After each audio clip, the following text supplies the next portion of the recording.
Hello साथीहरू, स्वागत छ हजुरहरूलाई फेरि पनि मेरो छोटो मिठो मिनी ब्लगमा।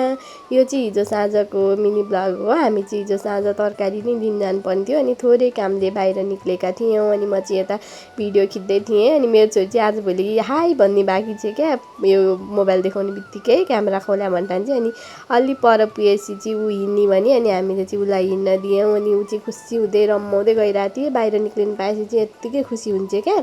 अनि हामी चाहिँ बजार पनि पुग्यौँ। बजार पुग्दा चाहिँ साँझ परिसकेको थियो। सबैजनाले बाहिर निकाल्नु भएको छ गाडा। अनि यो चाहिँ हामी गयौँ यो झोला पसलमा, ब्याग पसलमा। यो मेरो बहिनीको चाहिँ एउटा ब्याग किन्न पर्ने थियो अनि त्यहाँ ब्याग किनिसकेपछि चाहिँ हामी लाग्यौँ तरकारी किन्न। खासमा हामी तरकारी किन्नै गएको थियौँ कि तरकारी किनेर अलिक आएको अनि मेरो छोरीले चाहिँ उता त्यो भैयाले राखिरहनु भएको रहेछ त्यो खेलौनाहरू अनि उसले चाहिँ देखाइरहेको थियो क्या।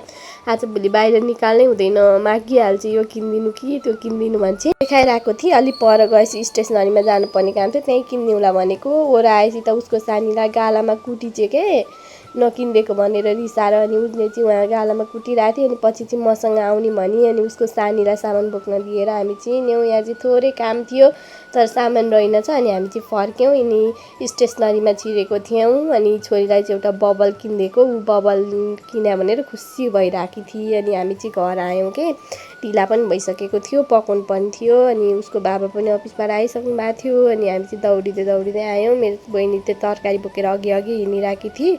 के ल्याएँ भनेर चाहिँ म घर पुगेर देखाउँछु है। अनि म चाहिँ फाइनल्ली घर पनि आइसकेँ अनि मैले के ल्याएँ भने हजुरहरूलाई देखाउँदैछु है त। मैले चाहिँ ल्याएको थिएँ प्याज अनि ल्याएको थिएँ यो आँप अनि त्यसपछि ल्याएको थिएँ टमाटर अनि तरकारी ल्याएको थिएँ। यति नै लिन गएको थियौँ अनि पकाउन पनि ढिला भइसकेको थियो क्या साथीहरू। अनि म चाहिँ पकाउन लागेँ। Bye bye, thank you for watching video.